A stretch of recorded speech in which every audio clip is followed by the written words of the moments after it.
Bismillahirrahmanirrahim. Assalamualaikum warahmatullahi wabarakatuh. Alhamdulillahirabbil alamin. Wa bi ni'matihi tatimmus shalihat. Asyhadu an la ilaha illallah wahdahu la syarikalah wa asyhadu anna Muhammadan abduhu wa rasuluhu la nabiyya ba'dahu. Rabbi shrah li sadri wa yassir li amri wa hlul 'uqdatam min lisani yafqahu qawli wa ba'du. Eh, Hadirin jamaah sekalian yang sama-sama dimuliakan Allah Subhanahu wa taala. Pertama-tama kita syukur pada subuh hari ini kita bisa hadir kembali di Syuhada untuk subuh berjamaah.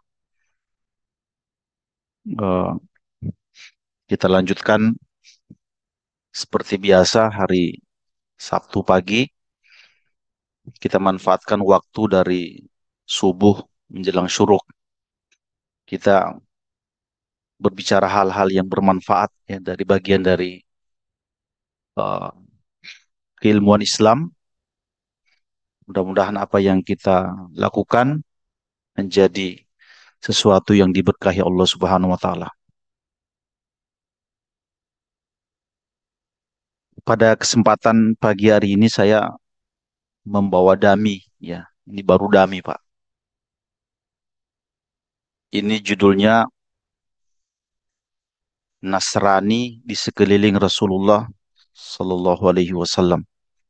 Ya, Nasrani di sekeliling Nabi Sallallahu Alaihi Wasallam. Penulisnya Pak Wisnu ya, Pak Tangga Prabowo.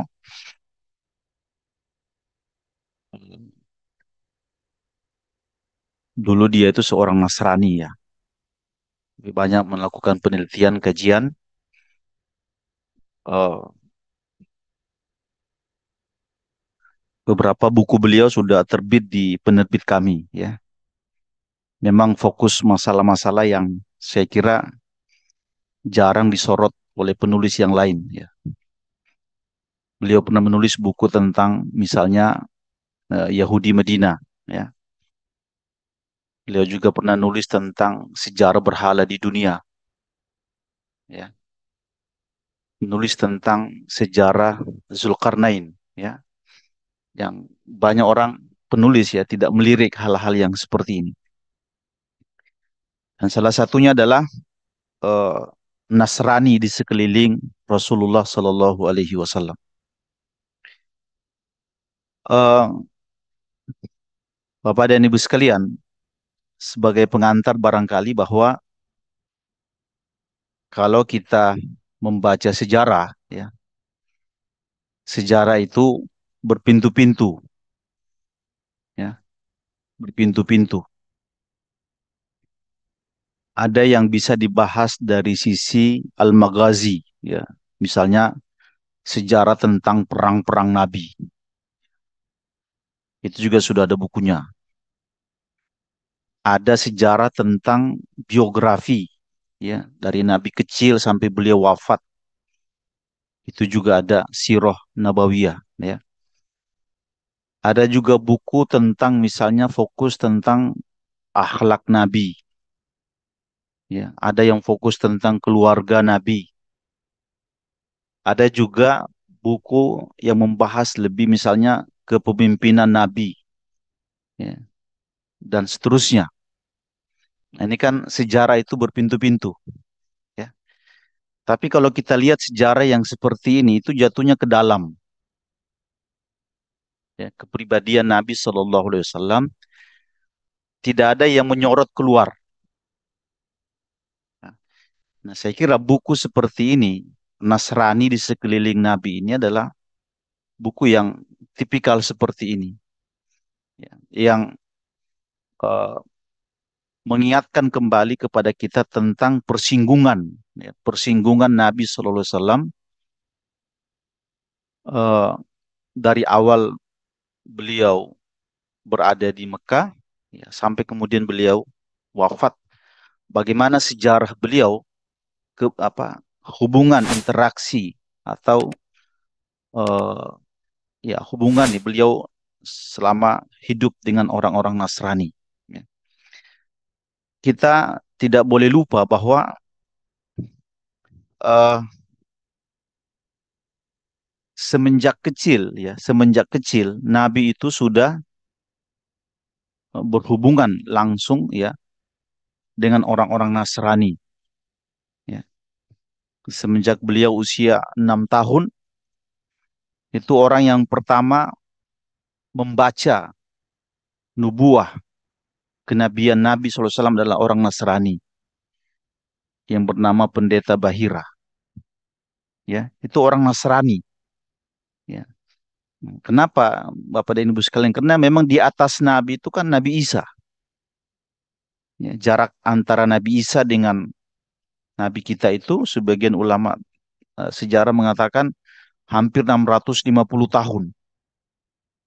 Ya, jadi beririsan antara jarak itu sehingga tidak bisa dipungkiri ada hubungan yang kuat. Ya, nah siapa yang mengenal eh, gejala-gejala alam, ya tentang bahwa anak ini kelak akan menjadi manusia besar, itu adalah seorang pendeta, ya kan, yang waktu datang kita baca sejarahnya datang ke Syam untuk berdagang, ya kan, dia ketemu dengan pendeta Bahira ini, dilihat dari eh, dia melihatnya dari pertama dari awan yang menaungi anak kecil itu, ya, ada lagi yang melihat itu ada tanda-tanda kenabian, kata dia ini dijaga nih anak nih, ya, jangan sampai dibunuh oleh orang. Itu kan seorang pendeta, ya. Yang kedua, belum juga masa-masa wahyu turun, ya. Awal-awal pertama wahyu turun, siapa yang paling pertama membenarkan nabi itu eh, betul-betul seorang nabi? Adalah eh, seorang pendeta, seorang rahib yang namanya Waraka bin Naufal, ya kan? Dia punya otoritas keilmuan untuk itu. Dia bukan ulama sembarangan, karena sehari-hari dia menulis kitab, ya, tentang masa depan dunia saat itu, dan kehadiran Nabi itu ternyata dia sudah catat. Makanya ketika Khadijah berkata, coba laporkan aja ke Warakah. Ya. Dia berkata, apa yang diturunkan kepada Nabi itu persis apa yang pernah diturunkan kepada Nabi Musa. Nah, siapa yang merekomendasi, melegitimasi, kemudian eh, bahasa kita itu ya menguatkan tentang bahwa dia adalah Nabi, seorang pendeta. Ya, belum lagi nanti misalnya bertemu dengan raja-raja yang memang Nasrani. Ada Heraklius, ya. Kemudian juga ada Raja Najasyi dari Ethiopia, dari Habasyah, Abyssinia, ya. Itu orang Kristen. Kemudian sahabat-sahabat beliau juga datang dari orang-orang Kristen, orang-orang Nasrani. Ada Salman Al-Farisi, ya, yang dulu dia penyembah berhala, kemudian masuk Nasrani, masuk Islam. Ada ketua suku At-Toyi namanya Adi bin Hatim, ya, ketuanya orang Kristen tuh datang jadi duta.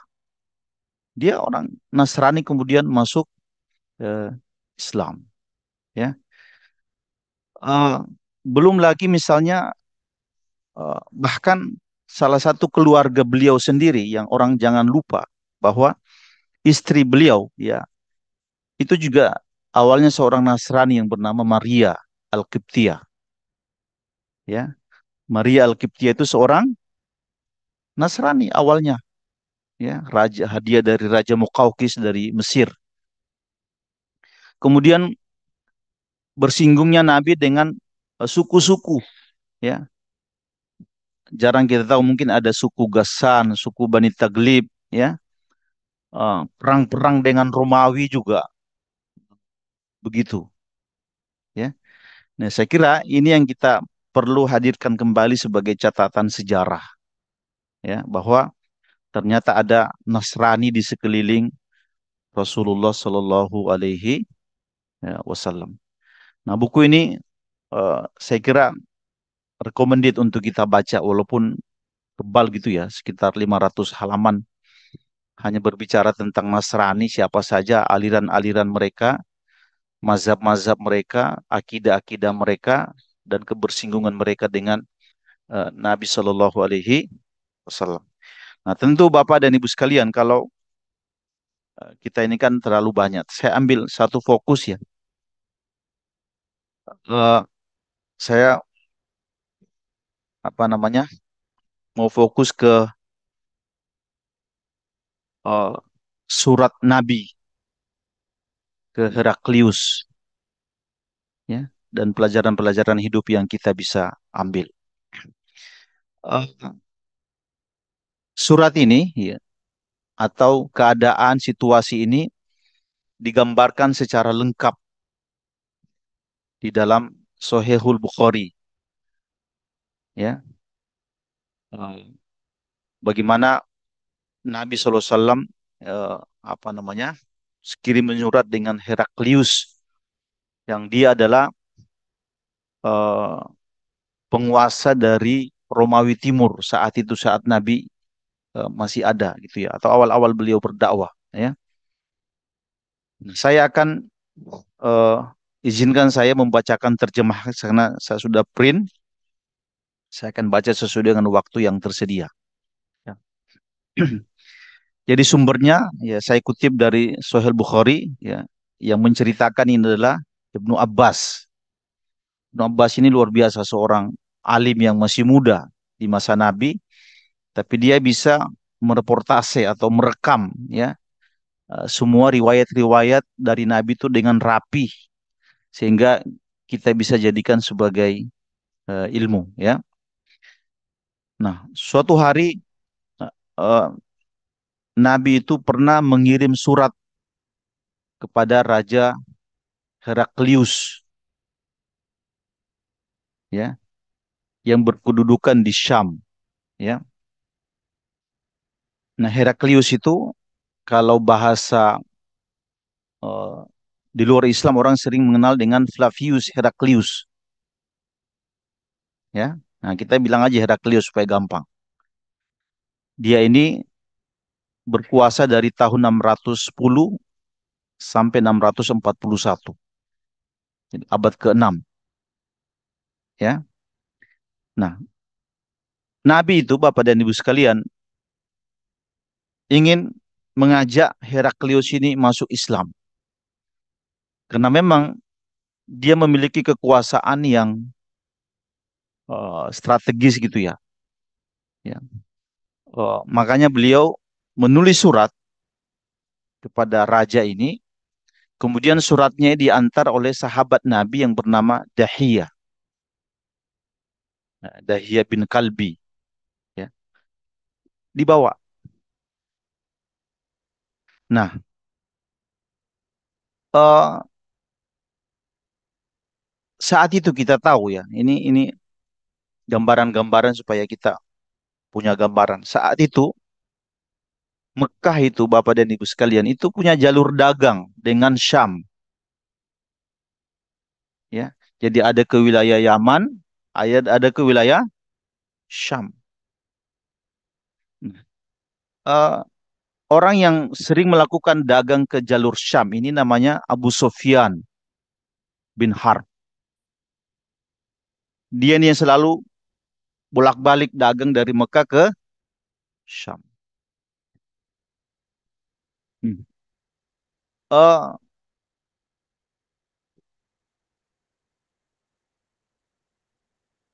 ketika surat itu datang, ketika surat itu datang, Heraklius ini, ya, eh, bertanya kepada orang-orangnya, ya, siapa kira-kira orang yang saya bisa ambil informasi tentang seorang laki-laki yang bernama Muhammad yang anggap mereka sebagai nabi. Siapa kira-kira yang bisa saya percaya? Ya. Nah,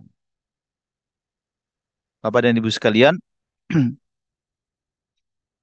karena Abu Sufyan bin Harb ini bolak-balik ya dari Mekah ke Madinah, maka dialah yang tepat untuk kita untuk diajak untuk menanya-nanyakan tentang Nabi. Ya. Kata Abu Sufyan, kafilah dagang kami saat itu masih berada di Ilya. Ilya itu ternyata Baitul Maqdis di Palestina. Kafilah dagang kami masih di situ. Kami sudah diajak untuk bertemu dengan Raja Heraklius. Diundanglah Abu Sufyan bin Harb ini. Ya, jangan lupa Abu Sufyan bin Harb ini adalah keluarga Nabi, Pak, punya nasab. Bahkan Abu Sufyan bin Harb ini adalah nantinya itu jadi mertua Nabi. Saat ini, saat dia diajak oleh Heraklius ini, posisinya masih eh, tidak belum masuk Islam. Dia masih agama lamanya, ya. Nah, Raja Heraklius panggil, ya, di hadapan Abu Sufyan, ya, bin Harb ini. eh, Raja Heraklius berkata begini, ayyukum aqrabu nasaban bihazar rajul alladhi yaz'umu annahu nabiyyun. Nah, mudah-mudahan ini bisa diikuti nanti karena ada ujungnya ya. Ceritanya agak ya, dalam bahasa kita membosankan tapi perlu kita pahami sebagai ilmu ya. Kata Raja Heraklius, siapa di antara kalian yang paling dekat jarak nasabnya dengan laki-laki itu, maksudnya Nabi Muhammad? Kata Abu Sufyan, ya saya. Nah, dia perhatikan, dia seorang musuh Nabi, seorang apa namanya, bukan Muslim, tapi dia keluarga Nabi. Makanya dia pantas berkata saya. Ya. Kata Heraklius, ada Nuhu minni. Coba laki-laki itu yang dia tidak kenal baik, coba dekatin ke sini. Posisi sebagai seorang raja, gitu kan? Wa qarribu ashabahu. Sahabat-sahabat yang dekat dengan dia juga, dekat dengan siapa tadi Pak? Abu Sufyan bin Harb itu dekatkan ke dia juga. Nah, posisi sahabatnya itu taruh di belakang berbaris, dia di depan. Karena raja mau nanya-nanya tentang nabi itu, ya. Nah, karena saat itu ya betul Raja Heraklius kan tidak bisa berbahasa Arab, maka dia butuh penerjemah, ya. Dia berkata kepada penerjemahnya, katakan kepada Abu Sufyan, ya, saya akan bertanya tentang laki-laki yang bernama Muhammad. Kalau dia, maksudnya Abu Sufyan mendustakan saya, maaf. Ya. Oh ya, kalau Abu Sufyan ya mendustakan saya, dustakan juga dia. Coba Bapak berhenti di kata ini dulu. Kalau laki-laki yang mengaku dirinya dekat dengan Nabi ini buat kalimat-kalimat yang tidak betul, maka balik bohongi dia. Ngerti nggak Pak? Ini orang kan kita mau tanya-tanya nih. Kalau mungkin sekarang disumpah ya. Dulu kan nggak ada sumpah. Ini orang kita mau tanya. Kalau dia membuat pengakuan-pengakuan yang salah tentang Muhammad, maka balik bohongi dia juga. Itu kata Raja Heraklius kepada penerjemahnya. Bapak dan Ibu sekalian yang dimuliakan Allah Subhanahu wa taala, apa kata Abu Sufyan? Kita tahu Abu Sufyan ini posisinya sebagai musuh Nabi, ya, sebagai musuh. Bagaimana seorang musuh akan memberi keterangan yang betul pada orang yang dimusuhi itu berat. Bapak dengki ke seseorang, hasad, apa musuh, musuh bebuyutan. Terus ditanya-tanyain tentang siapa dia, kan susah untuk objektif kan? Susah. Makanya keluar kata dia, ini dalam hadis Bukhari, Fawallahi laulal haya'u min an ya'thiru alayya kaziban lakazabtu anhu. Ini kondisi psikologi Abu Sufyan. Dia berkata, kalau bukan karena rasa malu, ya, maka saya pasti mendustakan raja ini.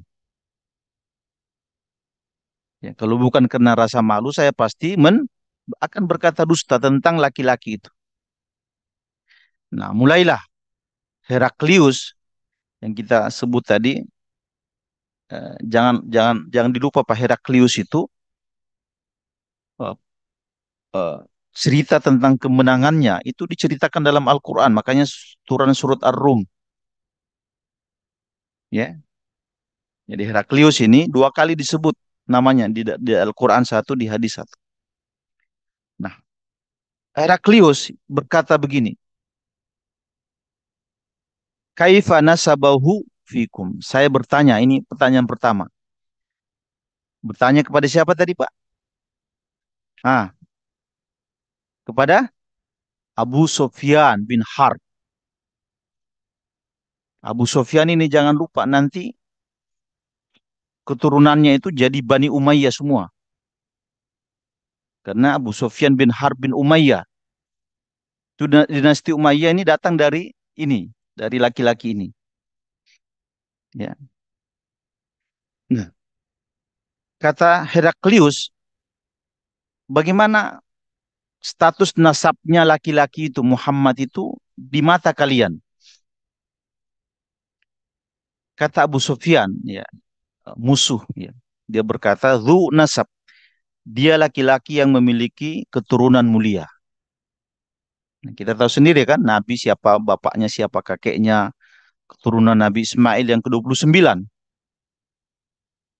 Ya, dia jawab, dia laki-laki yang setahu kami memiliki nasab yang luhur, ya. Terus Heraklius bertanya lagi, "Fahal qala hadzal qaulu minkum ahadun qattu qablahu?" Adakah ucapan-ucapan yang dia sampaikan kepada kalian itu sudah didahului oleh orang lain? Ajaran-ajaran diajarkan kepada kalian itu memang sudah ada sebelumnya yang sampaikan. Ya. Ini siapa lagi yang menjawab ini, Pak? Abu Sufyan, ya. Dia berkata lah. Nah, dia berusaha jujur. Kalau mau dia buat berita dusta kan bisa kan? Ah, tapi dia kata tidak. Dia berkata lagi, "Fahal kana min abaihi min malikin?" Apakah ada salah satu ayahnya atau kakeknya dari laki-laki itu, Muhammad itu, seorang raja? Ya, dia mungkin dia ukur dirinya, saya raja gitu ya. Kira-kira Muhammad itu ada nggak bapaknya, kakeknya seorang raja? Kata Abu Sufyan, tidak. Nah, dia paham karena dia keluarganya. Terus dia bertanya lagi, ya, Heraklius, fa asyrafun nasi yattabi'unahu am du'afa'uhum? Apakah umat yang mengikuti dia itu orang-orang mulia atau orang-orang lemah, masyarakat biasa? Ya. Abu Sufyan bin Harb berkata, yang mengikuti dia itu adalah orang-orang lemah, masyarakat biasa. Ya kan, ada kayak Bilal, ada kayak eh, apa, Abu Bakar, itu kan nasabnya biasa. Heraklius, ya, bertanya kembali. Ini kita hadirkan secara lengkap gitu ya. Walaupun ngantuk-ngantuk, saya pikir ya nangkap gitu ya. Ya. Heraklius bertanya lagi, ayaziduna am yang kusuna? Apakah umat yang mengikuti ini tiap hari itu bertambah atau berkurang? Ya. Kata Abu Sufyan bin Harb, bal yaziduna. Setiap hari justru pengikutnya itu bertambah. Itu yang dia lihat di Mekah. Nah, dia sekarang berada di sebuah negara yang lain kan, negara Syam. Tapi dia buat pengakuan-pengakuan jujur. Ya. Dia tanya lagi, Bapak dan Ibu sekalian, fahal yartaddu ahadum minhum sakatun lidinihi? Adakah di antara umatnya itu yang murtad gara-gara dia jengkel kepada laki-laki itu, maksudnya Muhammad? Ya, ada nggak misalnya orang yang kecewa, kayak orang-orang partai kan, ya kan banyak kecewa, terus keluar, lompat pagar. Ada nggak yang kayak gitu di dalam tradisi Nabi dan umatnya? Ya, kata Abu Sufyan, la, saya tidak lihat. Yang ada justru mereka mengagungkan, tambah senang, tambah ngefans, tambah cinta. Ya, itu yang Abu Sufyan lihat. Ya. Dia nanya lagi, coba ini raja ya Pak, tapi banyak nanya. Ya, raja siapa tadi Pak namanya Pak? Heraklius. Ya, supaya Bapak ini namanya Flavius Heraklius ya. Dia raja Romawi Timur, punya kekuasaan besar, kemenangannya direkam oleh Al-Quran. Gulibatir Rum. Ya. Nah, dia nanya lagi, fahal kuntum tattahimunahu bil kazibi qabla an yaqula ma qala? Apakah kalian pernah menuduhnya sebagai pendusta sebelum dia melakukan berkata-kata sesuatu? Dia berkata, tidak. Ya, kami selalu merasakan bahwa apa-apa yang disampaikan itu betul. Dia ngomong pun betul, ada perasaan orang ini jujur, ya kan? Nah, dia bertanya lagi, fahal yagdir, apakah dia berkhianat kepada kalian? Ya. Abu Sufyan berkata, dia tidak pernah berkhianat. Nah, ini sebenarnya dari perhatikan Bapak dan Ibu sekalian, Abu Sufyan ini dari tadi itu mencari celah untuk menjatuhkan Muhammad sebenarnya, tapi nggak dapat celah. Nah, celahnya ada di sini nih, perhatikan baik-baik. Celahnya ada di sini. Dia berkata, wa nahnu minhu fi muddatin la nadri ma huwa fa'ilun fiha. Ya. Selama kami berada bersama Nabi, ya, Muhammad maksudnya. Waktu itu belum belum ini kan? Ya. Kami tidak mengetahui apa yang akan terjadi esok. Maksudnya boleh jadi dia jujur, boleh jadi dia karena kan hari-hari belum ketahuan. Coba perhatikan ucapan dari Abu Sufyan. Pada celah inilah ya, saya berharap dia tidak percaya ke Muhammad. Pada kata-kata ini dia berkata walam tumkinuni kalimatun udkhila fiha syai'an ghairu hazil kalimat.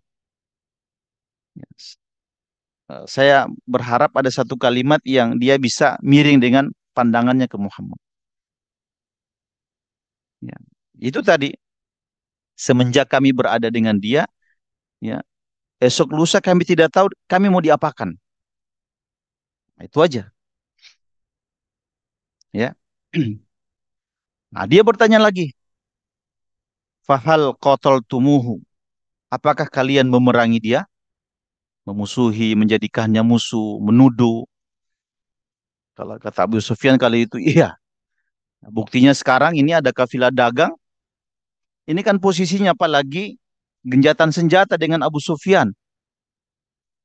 Jadi surat ini ditulis pada waktu genjatan senjata.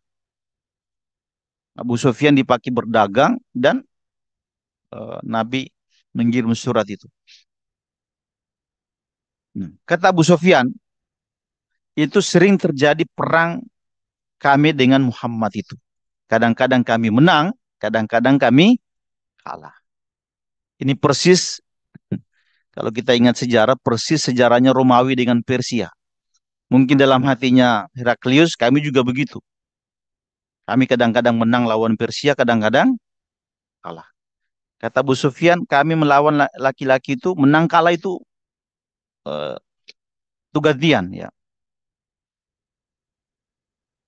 Dan ibu sekalian, dia nanya lagi nih. Oh, tanyanya mau maaf saya baca lengkap ya. Madza ya'murukum? Apa yang laki-laki itu perintahkan kepada kalian? Nah, dia berkata, kami diperintah supaya menjadikan Allah itu sebagai satu-satunya Rob yang berhak disembah. Ya, patung-patung kami disuruh hilangkan. Ya. Kemudian eh, kami diperintah untuk menunaikan sholat sebagai cara kami mengingat kepada Rob kami atau Rob mereka. Dia waktu itu belum Muslim. Kami diperintahkan membayar zakat untuk mensucikan diri-diri kami. Kami disuruh berbuat melakukan hal-hal yang jujur.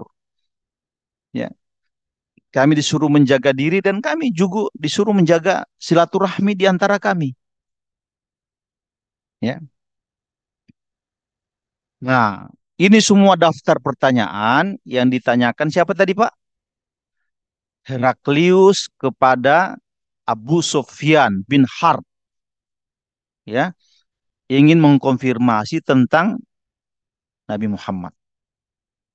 Nah, sekarang dia sebenarnya tadi itu kan ada penerjemahnya bolak-balik Pak. Kalau kita kembali ke penerjemah lama gitu ya, ya kan? Makanya dia berkata ke penerjemahnya sekarang, ya. Katakan wahai penerjemahku, katakan kepada Abu Sufyan, kenapa saya bertanya banyak hal? Kenapa saya bertanya hal? Ini kata Heraklius. Dia menjelaskan, saya bertanya kepada dia tentang nasabnya dan dia menjawab nasabnya luhur. Ya, karena yang saya tahu dalam kitab kami bahwa nasab para nabi itu rata-rata luhur.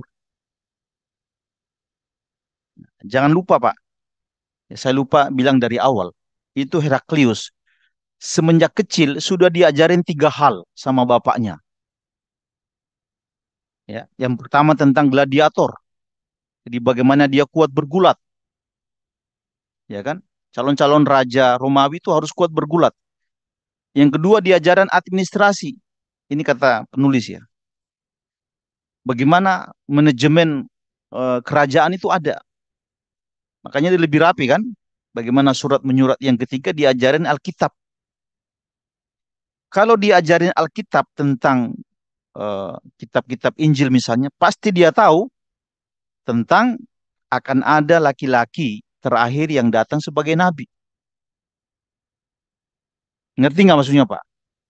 Ngerti ya? Nah, kayaknya jadi nyambung. Nah, karena dia mengatakan nasabnya luhur, oh berarti di dalam kitab kami rata-rata para nabi itu nasabnya luhur. Tidak ada yang datang dari budak, tidak ada yang datang dari keluarga yang tidak baik. Rata-rata keturunan nabi adalah baik supaya tidak ada celah untuk menuduh dia. Ya. Karena kita tidak mau terima kalau nabi kita misalnya seorang apa gitu ya. Kemudian Bapak dan Ibu sekalian, dia mulai menjelaskan. Saya juga bertanya kepada dia tentang eh,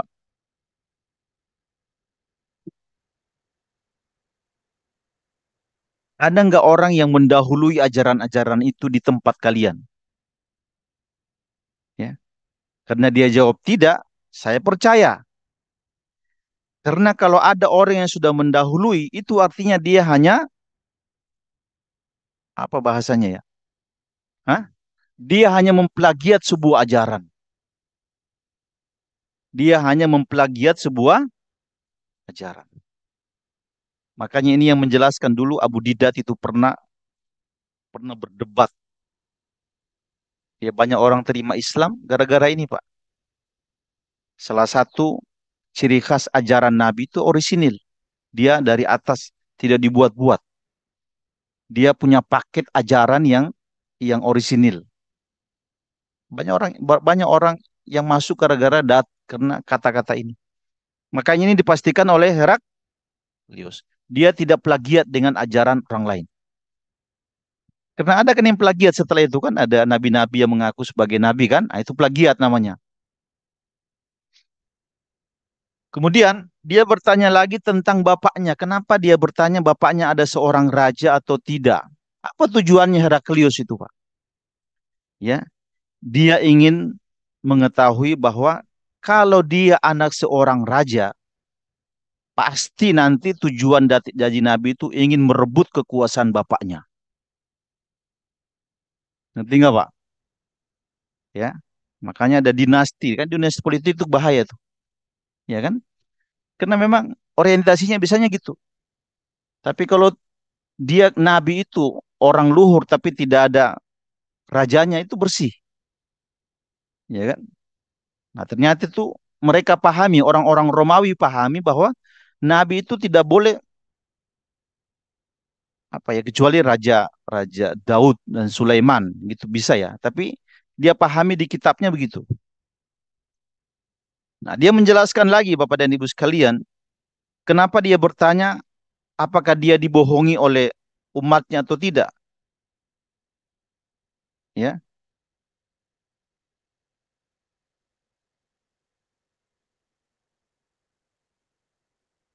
Karena saya paham ya, karena saya akan mempercayai bahwa seorang nabi itu tidak akan berdusta dengan ajaran-ajarannya. Ya. Kemudian saya tanya, apakah diikuti oleh orang-orang kuat atau lemah? Ya. Saya ingin mengetahui bahwa memang berita di kami itu, nabi-nabi itu diikuti oleh orang-orang lemah. Ya. Kemudian saya juga bertanya, apakah umatnya itu bertambah atau berkurang? Ya. Dia bilang kan, apa tadi Pak jawabannya? Bertambah. Maka itulah ciri dari iman. Ya. Tidak mungkin orang setiap hari beriman dibaguskan imannya berkurang. Karakter iman itu adalah sebenarnya bertambah. Ya, ini kata Raja Heklelius, wa kadzalika amrul iman hatta yatim. Begitulah eh, karakter iman itu dia akan sempurna. Ya. Nah, adakah di antara mereka yang benci dan murtad dengan ajaran Nabi itu? Ya, dia mengatakan tadi tidak. Dari situ saya mengetahui kata Raja Heklius bahwa eh, ajaran dia betul, ya, ajaran dia sempurna. Nah, Bapak dan Ibu sekalian yang dimuliakan Allah Subhanahu wa taala, eh, ini perhatikan kata-kata dia ini, Pak. Kata-kata siapa? Heraklius. Ya.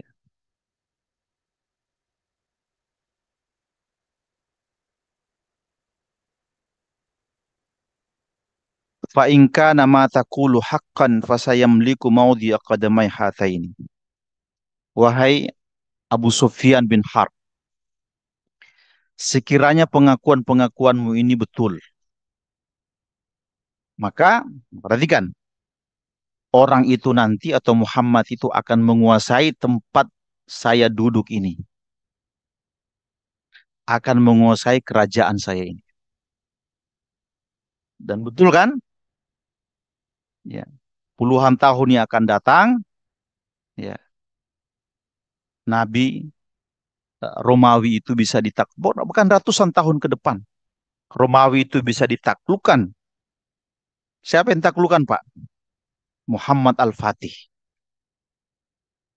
Itu kan yang dia katakan sendiri, kalau ungkapanmu itu betul, maka Tempat saya berdiri hari ini, dia akan kuasai. Itu pengakuan siapa tadi? Heraklius. Nah, itu satu. Nah, ini pengakuan kedua. Wa qad kuntu a'lamu annahu kharijun walam akun azunnu annahu minkum. Kami orang-orang Nasrani itu, kata dia, sudah ada perbincangan bahwa akan keluar laki-laki baru yang menggantikan Isa. Kami yakin, tapi yang kami tidak tahu ternyata itu laki-laki itu muncul dari kalian, dari orang Arab. Nah, beritanya sudah ada, ya. Makanya kalau dalam Al-Qur'an kita baca itu kan bahasa kita tuh kedatangan Nabi itu viral. Berita kedatangan itu viral, ya. Sampai mereka nabinya belum datang, mereka sudah mengenal Nabi itu seperti seorang ayah kenal anak. Bayangin Pak, itu berarti viral banget kan? Kalau orangnya saja belum datang, tapi mereka mengenalnya seperti mengenal A, itu keadaannya. Ya.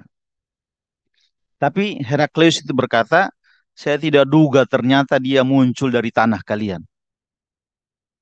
Nah, ngerti nggak? Soal ngerti ya. Nah, itu pengakuan kedua. Yang ketiga,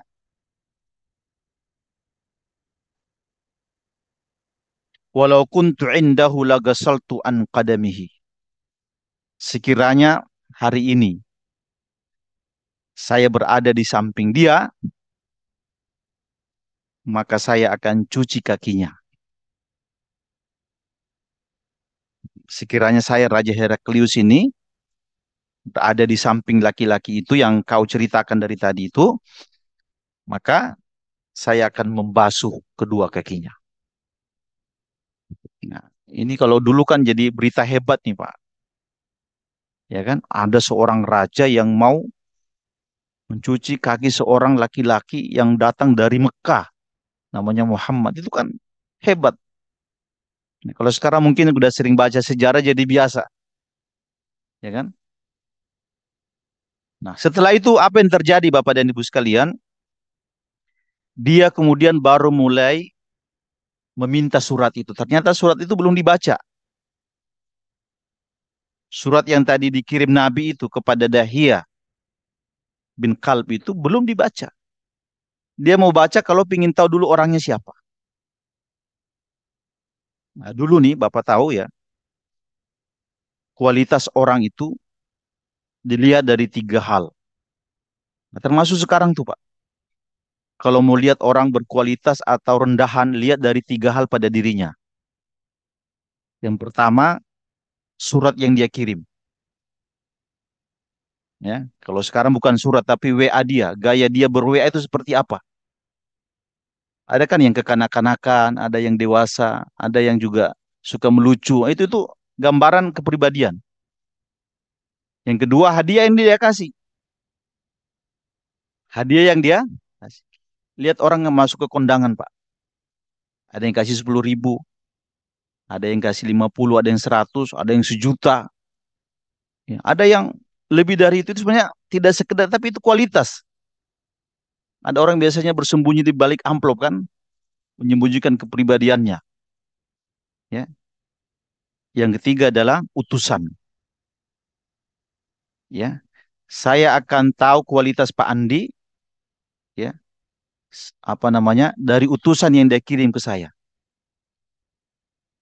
Ya kan? Saya akan tahu kualitas seseorang dari utusan yang dikirim ke saya. Dan kita kira-kira kita akan mengenal Allah itu dari utusan-utusannya. Orang-orang dulu berkata, Ar-Rasulu ala qadril mursil. Kualitas seorang pengutus itu lihat utusannya. Ya, makanya duta besar itu kadang-kadang kita pahami negara itu dari duta besar. Ya kan? Lihat Mesir, lihat Yaman, lihat Saudi, lihat ini kadang-kadang eh, eh, rasanya kita bisa tahu. Nah, itu kan utusan namanya kan? Jadi selera orang dilihat dari berapa hal, Pak? Yang pertama tadi apa? Suratnya, yang kedua hadiahnya, yang ketiga utusannya. Nah, sekarang lihat utusan Nabi, ya. Bagaimana isi surat Nabi Shallallahu Alaihi Wasallam? Isi surat itu setelah dibaca oleh diserahkan dahia untuk dibaca, suratnya pendek. Bismillahirrahmanirrahim. Kalimat yang barangkali belum pernah didengar oleh Heraklius. Min Muhammadin abdillahi wa rasulihi. Dari Muhammad, hamba Allah dan Rasulnya. Ila Herakl al-Azim ar-Rum. Kepada Heraklius, pembesar Romawi. Ya, dulu pusatnya Romawi itu di Bizantium. Ya nggak Pak? Romawi kan ada dua kan? Ada Romawi Barat, ada Romawi Timur. Kalau Romawi Barat itu di Vatikan. Kalau di Timur di Bizantium. Nah, ini posisinya di Bizantium. Ya. Salamun ala manittaba'al huda. Semoga keselamatan diberikan kepada semua orang yang menerima petunjuk. Ya. Amma ba'du. Ini saya mau tanya, apa artinya amma ba'du, Pak? Hah? Di sini kadang-kadang orang kalau khutbah amma ba'du kan, apa artinya amma ba'du? Amma ba'du itu artinya adapun setelah ini. Setelah puji-pujian, nah setelah puji-pujian itu saya akan mengatakan nasihat berikut ini. Itu maksudnya. Jangan-jangan selama ini nggak ngerti, ya. Amma ba'du, ya. Amma ba'du artinya adalah setelah pujian-pujian ini saya akan menyampaikan ini. Amma adapun ba'du setelah itu, ya. Nah, fa inni ad'uka, ya, kata Nabi dalam suratnya itu, saya mengajakmu Heraklius bidi ayatil Islam, kepada wilayah Islam. Aslim taslam. Masuklah ke dalam Islam, engkau akan selamat. Yu'tikallahu ajraka marrataini. Kalau engkau masuk Islam, Allah akan memberikan kepadamu pahala 2 kali lipat. Di dalam Islam itu ada 3 orang yang berhak kalau dia mengerjakan sesuatu, dia dapatkan pahala 2 kali lipat. Salah satunya orang yang raja seperti ini, yang kedua budak. Ya. Fa in tawallaita fa inna 'alaika itsma al-irisiyin. Jika engkau berpaling dari surat ini, ya, maka engkau akan menanggung dosa-dosa al-irisiyin. Al-irisiyin artinya Abdullah bin Urais, yang punya keyakinan dulu agama Romawi itu, Pak. Ya, penulis berkata, ada kelompok yang berkata bahwa Yesus itu bukan Tuhan. Dia hanya manusia biasa yang dimuliakan. Ya. Kapan terjadi perubahan-perubahan itu, Yesus dijadikan sebagai Tuhan, itu setelah terjadi yang namanya Konsili Nisea tahun 345 kalau tidak salah. Tapi awalnya orang-orang Nasrani termasuk Romawi ini berkeyakinan bahwa Tuhan itu, Yesus itu bukan Tuhan. Nah, Al-Arisiyyin ini adalah pengikut dia. Engkau akan menanggung dosa pengikut dia semua. Nah, kemudian Nabi ini mengutip satu ayat di dalam Al-Quran yang saya kira kita sudah sering baca. Ya ahlal kitabi, wahai ahlul kitab. Ta'alau ila kalimatin sawa'in bainana wa bainakum. Saya mengajak kalian kepada satu kalimat antara kita dan kalian. Ya. Allah na'budu illallah. Kita tidak bisa beribadah, tidak menyembah kecuali Allah yang satu. Wala nusyriku bihi syai'a. Kita tidak boleh mempersekutukan dia wala yattakhidhu ba'duna ba'dan arbaba. Kita tidak boleh menjadikan satu Tuhan dengan Tuhan lain sebagai sesembahan min dunillah, dari selain Allah. Fa in tawallau, jikalau mereka berpaling, faqulu syhadu bi anna muslimun, maka sampaikan kepada mereka kami adalah orang-orang Islam. Ini surat lengkap siapa tadi, Pak? Surat lengkap Nabi kepada Heraklius yang dibawa oleh Dahya bin Khalifah, yang dibaca oleh Heraklius setelah terjadi dialog panjang antara dia dengan siapa tadi? Masya Allah, Abu Sufyan bin Harb. Itu kita susun seperti ini ya. Apa yang terjadi setelah itu? Ini kan sudah dibaca surat ini kan, Pak? Sudah dibaca kan? Nah, ternyata tujuan dia tadi mengambil banyak pertanyaan itu ternyata ingin berfatwa. Dia ada keinginan besar untuk masuk Islam. Itu awalnya di situ. Maka dia tentu tidak mengambil keputusan cepat. Dia berangkat ke Syam, Heraklius ini. Berangkat, ketemu para pendeta-pendeta.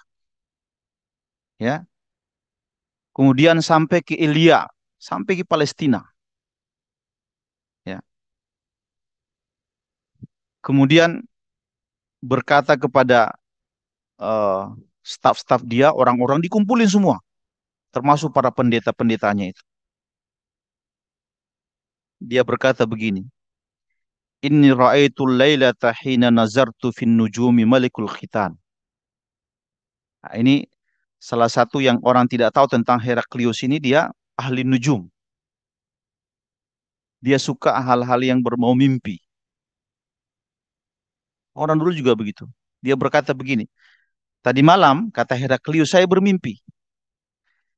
Saya melihat seorang raja yang disunat. Raja yang dikhitan. Terus dia bertanya, siapakah yang dimaksud dengan ada raja atau umat yang pengikutnya itu dikhitan? Ini pendeta-pendeta ini yang hadir itu berkata, Laisa yaqtatitun illal Yahud. Sepengetahuan kami tidak ada orang yang dikhitan itu kecuali orang Yahudi. Ini pengakuan mereka nih, Pak. Kemudian setelah itu lagi ngomong-ngomong begitu, fabaina ma huwa ala amrihim utiya Hirakal birajulin arsala bin Maliki Gassan. Nah, tidak lama setelah itu lagi ngomong gitu, ada seorang laki-laki datang dari negeri Gassan. Negeri satu dari Yaman. Itu Nasrani juga. Ini nanti kalau baca buku ini akan detail bagaimana eh, apa namanya bersentuhnya Nabi dengan kabilah Gassan. Tapi singkat cerita dia ini dari Yaman, orang Nasrani. Dia berkata begini, yang saya tahu dia orang-orang yang di khitan itu adalah orang-orang Arab, pengikutnya Nabi Muhammad, pengikutnya Nabi Ibrahim dan semuanya. Ismail itu di khitan. Jadi cara mengetahui dia itu dari khitan itu, Pak. Ya. Nah, setelah itu Bapak dan Ibu sekalian, dia berkata, faqala Herkal, Heraklius berkata, haza malakun hazil umma kadazar. Kalau begitu, berarti ya eh, raja yang saya lihat dalam mimpi itu yang berkhitan itu telah datang, ya, telah nampak, dan itulah orang yang kita tanya-tanya tadi orangnya, ya. Nah, setelah itu dia berkata kepada pendeta-pendetanya begini, ya, dia dikumpulkan di sebuah tempat itu, terus pintunya dikunci sama Raja Heraklius ini. Ini masih penuturan Ibnu Abbas, panjang hadis ini, Pak. Dikunci, kemudian dia berkata begini. Jadi summa amara bi Abu Wahab fagulikat.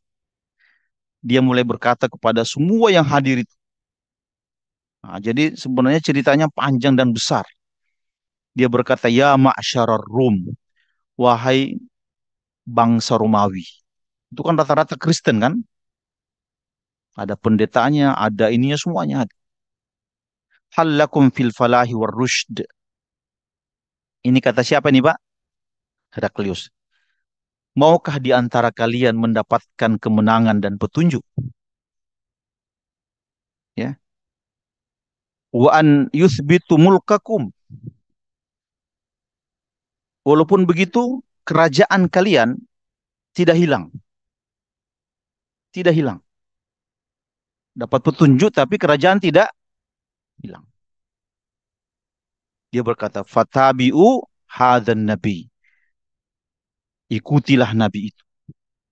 Jadi ini perintah raja, Pak. Ikutilah nabi itu. Nah, itu dia katakan itu di sebuah ruang tertutup yang luas.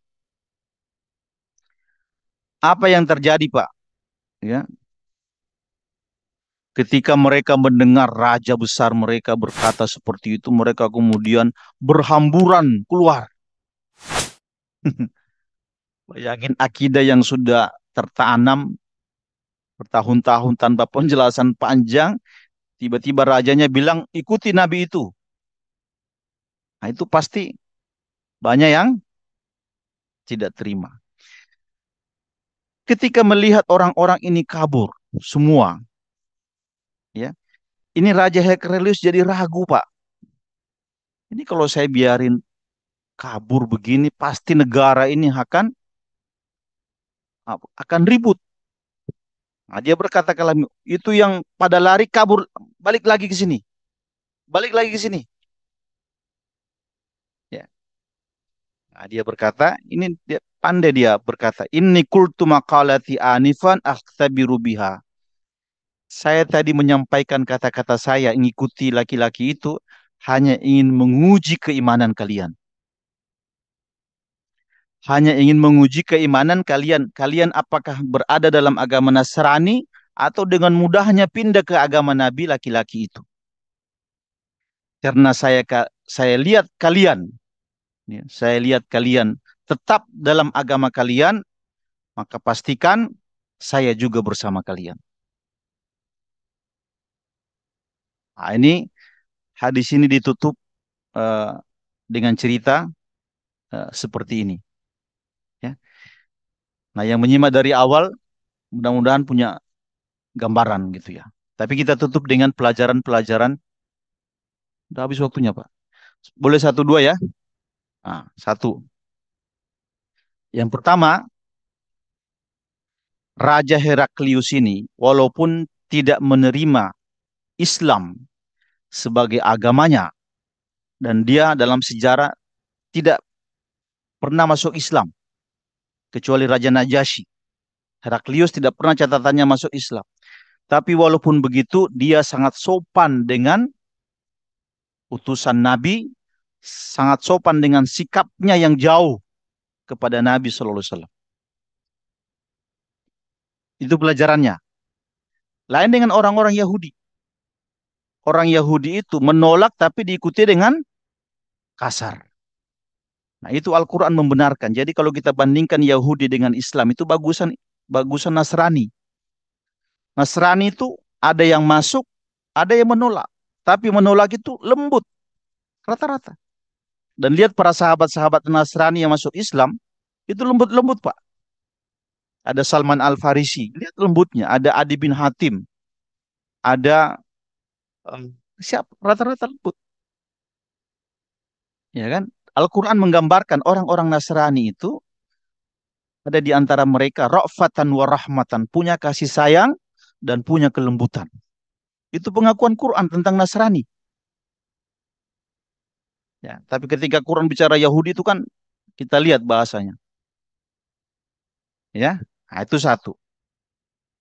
Yang kedua, pelajarannya sifat dasar manusia itu sebenarnya adalah jujur. Lihat jelas-jelas ini atau secara umum orang-orang Arab di zaman Nabi itu barang mahal pada mereka itu jujur. Lihat Abu Sufyan bin Harb, hubungan dia dengan Nabi dengan musuh. Kalau mau dia jelek-jelekin Nabi kan gampang, ada potensinya. Tapi dia berkata kalau bukan karena malu saya bohong. Nah, sifat-sifat dasar seperti ini yang Nabi pernah berkata, saya itu diutus ya untuk menyempurnakan akhlak, bukan untuk membangun yang baru kan? Kenapa? Dasar-dasar mereka itu sudah ada, ya.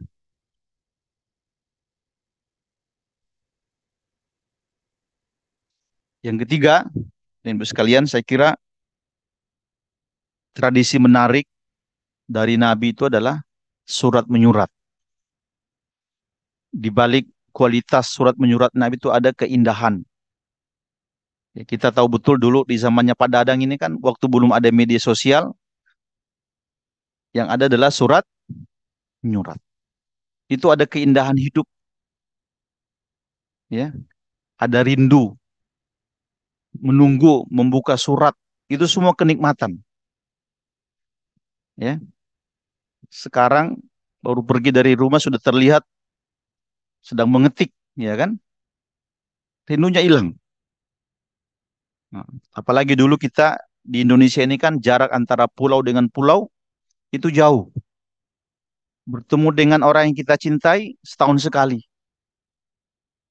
ya kan? Sekarang tiap hari. Tidak mau ketemu orangnya datang, ada di grup, ya. Padahal sudah kita hindari, ya kan?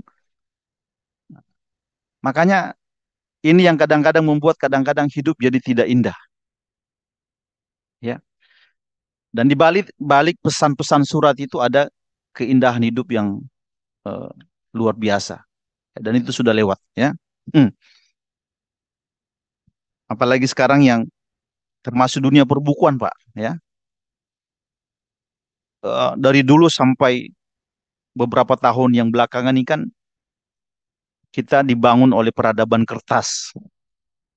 Orang baca buku, ya kan? Sekarang sudah pindah ke media sosial. Pesan-pesan agama dilihat selembar selesai, selembar selesai. Walaupun terlihat instan, tapi ada kenikmatan hidup yang kurang. Ya, ya saya ini kerja di penerbit aja masih berhubungan dengan buku-buku fisik, ya. Tapi masih ada keindahannya kita buka. Ketika baca pesan di media sosial misalnya di WA itu kan saya lihat kekurangannya tidak detil. Kita baca sebuah pesan selembar selesai, selembar selesai untuk memenuhi selera orang, ya. Kita kehilangan detil. Nah, detil itu ada di buku. Kalau baca tentang Nasrani misalnya selembar kan tidak sebanding nikmatnya dengan 500 halaman, ya kan? Dan itu adalah kenikmatan hidup, ya. Nah, sebagian orang sekarang banyak yang mempertahankan itu. Nah, Bapak dan Ibu sekalian, eh, tentu masih banyak tokoh-tokoh Nasrani yang bisa kita bahas, eh, tapi hari ini kita mengambil Heraklius dan Abu Sufyan, ya. Saya perlu catat kembali Abu Sufyan di kemudian hari itu masuk Islam, ya, dan bahkan menjadi mantu Nabi SAW. Karena anak dia namanya Ummu Habibah itu dinikahi oleh Nabi Shallallahu Alaihi Wasallam.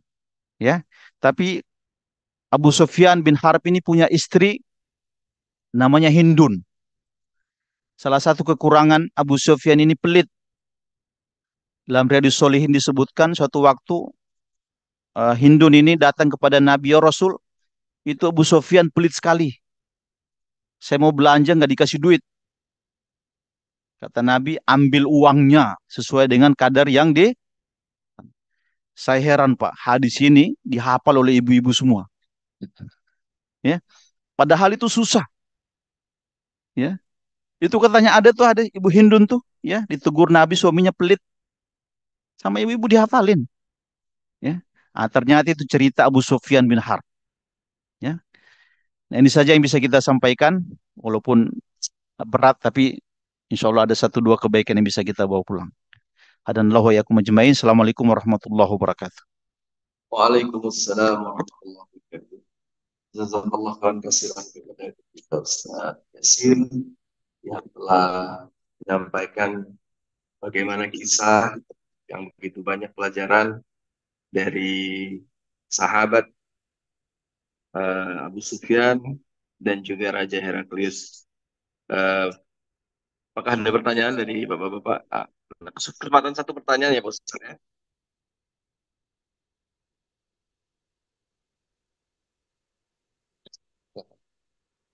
Assalamualaikum warahmatullahi wabarakatuh. Waalaikumsalam. Eh, Izin Pak Ustadz, saya mau bertanya.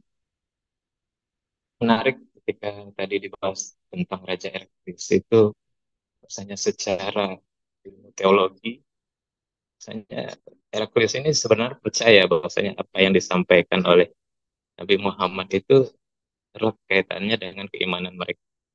Tapi yang menjadi pertanyaan kenapa dia tidak mau menerima itu sebagai sesuatu yang kemudian menjadikan dia Islam, karena kepercayaannya tadi kan. Nah, itu jadi pertanyaan buat saya.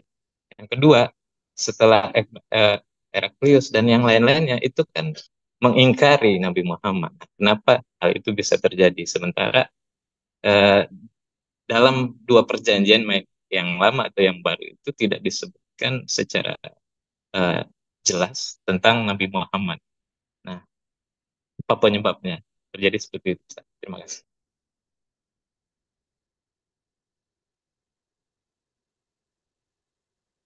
Kita menarik pertanyaannya ya. Kenapa Heraklius tidak mau menerima Islam? Padahal pertanyaannya panjang kira-kira begitu kan? Sudah nanya-nanya nggak masuk Islam. Saya kira dari cerita tadi kita bisa mengambil kesimpulan bahwa yang membuat dia takut itu adalah takut kehilangan dinasti apa namanya Romawi ini. Ya. Walaupun hatinya ada di Islam, tapi dia terkendala oleh teman-temannya, dia kerajaan yang dia sedang rajai, ya kan? Itu kadang-kadang ada orang seperti itu. Hatinya di kita tapi fisiknya enggak. Apa? Fisiknya iya tapi hatinya tidak. Kalau kita lihat misalnya sejarah kenapa orang Yahudi misalnya menolak Islam itu, padahal maksudnya menolak Nabi Muhammad itu bukan karena kepribadian Nabi. Karena di mereka dalam kacamata mereka Nabi itu terhormat, bahkan punya digelari Al-Amin. Kenapa mereka menolak? Kita tidak diajarkan betul-betul bahwa salah satunya adalah masalah fanatis, masalah fanatik, asobia yang menjadi dengki setelah itu. Kenapa? Orang-orang Yahudi misalnya di Mekah kan, mereka menganggap bahwa nanti Nabi akan datang itu dari Bani Israel. Harapannya begitu Pak. Dari keturunan Yakub, turun. Ternyata muncul tiba-tiba dari Bani Ismail. Iya kan? Nah, itu yang mereka tidak terima. Jadi asobia itulah. Apalagi orang Arab itu kan terkenal dengan fanatik yang tinggi. Mereka kadang-kadang berperang gara-gara asobia. Gara-gara kita berbeda suku, berbeda. Ini jadi turunan, jadi penyakit. Kita berbeda organisasi, berbeda partai. Kita kemudian tidak mau menerima kebenaran. Itu sebenarnya turunan orang-orang Yahudi. Ya kan? Berkarakter Yahudi ya seperti itu. Berbeda aliran, berbeda pengajian. Kadang-kadang tidak mau terima. Ya kan? Nah, jadi dua hal itu ada kepentingan-kepentingan duniawi yang saya kira bisa kita lihat. Dan juga pengikutnya juga begitu. Kalau pengikutnya sih kan tergantung gurunya. Ya. Kalau gurunya tadi kita bayangin saja kalau Heraklius mau masuk ya. Saya kira dari 100% itu ada 5% yang lagi. Karena raja itu, apalagi dulu kan, raja itu fatwa. Bisa melanggar tentuan raja bisa dibunuh kan. Tapi karena kepalanya tidak mau ikut, akhirnya juga banyak yang seperti ini. Nah, saya kira begitu Pak. Jadi kita melihat dari sisi orang boleh banyak ilmu, tapi kalau hidayahnya tidak datang, saya kira juga susah. Ya. Dan ini biar menjadi pelajaran sejarah. Cukup? Jadi cukup Ustaz. Kita tutup kita pada hari ini dengan mengucapkan doa penutup masjid. Subhanallah. Jika asyhadu an la ilaha illa anta astaghfiruka wa atubu ilaik. Assalamualaikum warahmatullahi wabarakatuh.